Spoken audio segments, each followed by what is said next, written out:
We're here to talk about the Forgotten Maggies, which is your film, and it's I'd say lots of people have seen, the Magdalene Laundries film that's been going around for years. Yeah. I'd say lots of people have seen it, been affected and touched by that, like the Raggy Boy and that kind of thing. So what have you done with this film now? I know it's going to be seen on Wednesday, the 8th of July in the Town Hall Cinema, the courthouse burning Galway.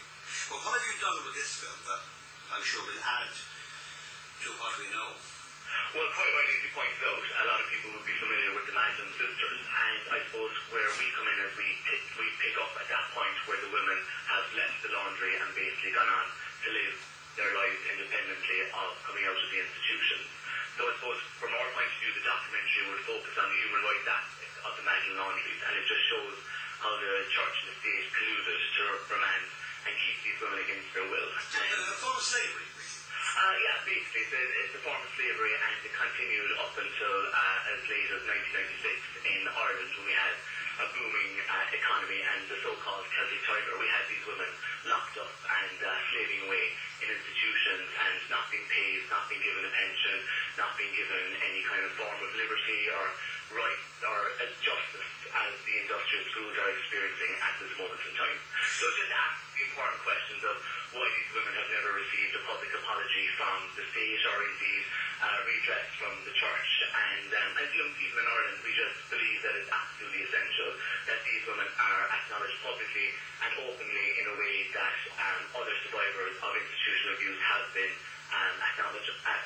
So we just feel that up to this day, they have never been given that opportunity to speak. So we kind of, I suppose, in a sense, followed them to find out exactly what their story was and how they lived their lives after the laundries. And we just come across four, I suppose, very endearing and very emotional women who have been severely psychologically and, I suppose, mentally, socially scarred from their experiences of being in the Magdalene Laundries. And the interesting thing in this film, from what I read, is that you kind of focus on what happens to them when they're closed and they're left and they're damaged, and that's it now. They're no longer there, and they're left to make their own way in life.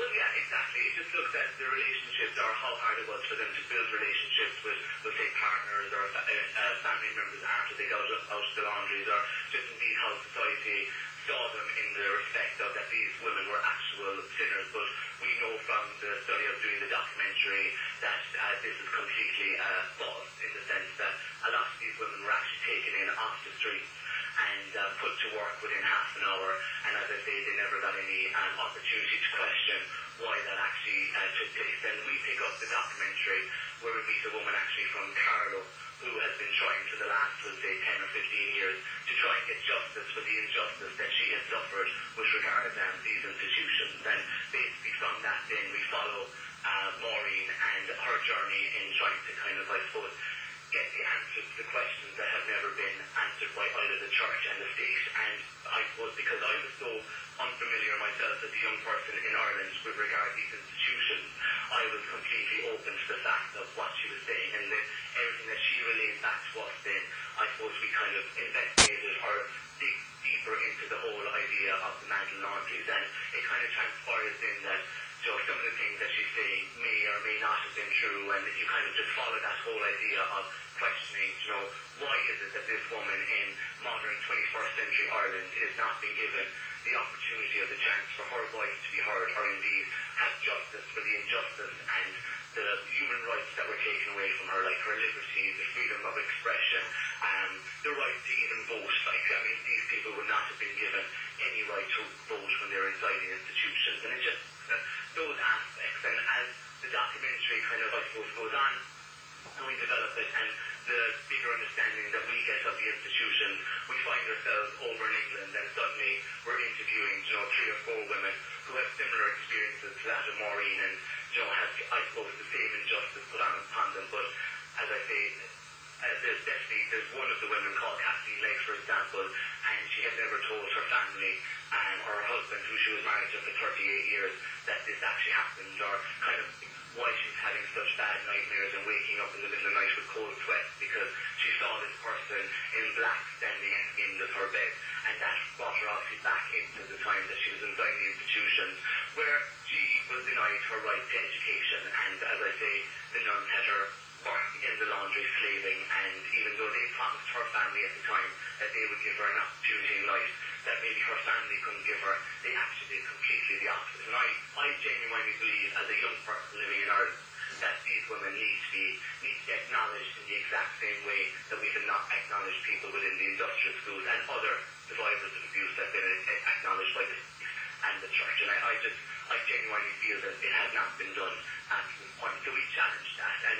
we come back from the experiences that we've gathered from these women, and suddenly I suppose the plot thickens in terms of, well, actually, isn't that funny how Maureen said that, or isn't that funny how Kathleen said that, but these two women have never met each other, yet they have the same story, they have the same journey, they have the same understanding or outlook on life, but yet we as an Irish society completely have neglected them and let them down in their right to live in their country as individuals and be recognised as individuals and be recognised for the injustice they have suffered. But for some reason, Irish people have this tendency to let's brush it under the carpet. It was 30, 40, 50 years ago.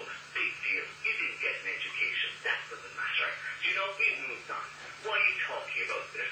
And what we're saying is that, no, let's talk about this. And as young people, we feel it's absolutely essential that these women are heard.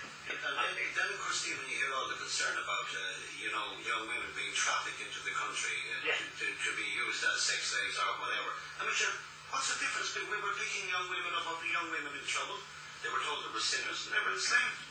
Well, I know for a fact from the women that we interview now, for example, and we just take Maureen's case, she was promised a better education by the nuns that took her from her school. And even though she was getting, was there proper education at the time, the nun said that if you come down to this industrial school in New Ross, we will give you a proper education. She, like one or two of the other women in the documentary, was taken straight away into a Magdalene Laundry, and basically from the age of 12 up to 14, she was slave-driven into, I suppose, making a profit for these organisations to keep open. And even though we would be in the understanding that these charity organisations, which they're called, were giving these women something back into life, we actually realised that they haven't. And I just wonder today, does the Catholic Church really have a role in Ireland, in the modern 21st century Ireland? Does the Catholic Church really have a role if they cannot stand up and say, do you know what, you've done something wrong? It's absolutely appalling that in the past this happened, and we will try to make sure that this never happens again. But you can't do that until you actually acknowledge every single person who has been a victim of institutions, and I just feel that the men and women have been completely neglected by society. Yeah, because there are many people now who question if the Catholic Church should ever have had any role in Ireland. Well, exactly, and I mean, that's where we come in then, like, again, looking at it from a completely, I suppose, outside point of view, is that, I mean, fair enough, you would question the authority of the Church and what they did and all that, but you do ask yourself the question, where was the state? Where was our role? Looking on, Stephen, the question is answered enough times. Looking on.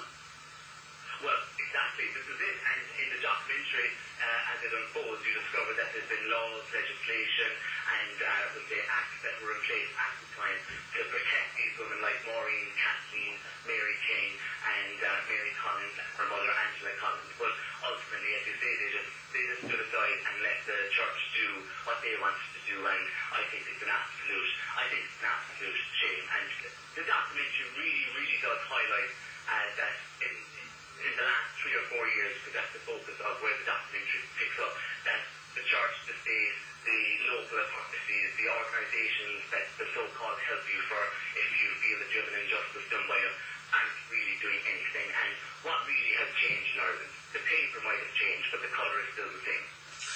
Listen, Stephen, thank you very much for joining us. No problem. Just before I go, I want to say that there will be a march in Carlow on the 23rd, which is tomorrow at 10 a.m. from Ask-A Parish Church. It is in memory of all the people that were in institutions, and it will go down Tulloch Street, up onto Barrack Street, and it will then go back onto the church where there'll be wreaths laid, and there'll be 50 doves released into the sky by, I think, a wreath burned. And if there's anybody today that feels touched or feels that they want to get in contact or maybe go down to the march and give solid support for anybody that has been in an institution, then I would recommend that they go down to the Ask-A Parish Church at 10 a.m. tomorrow morning.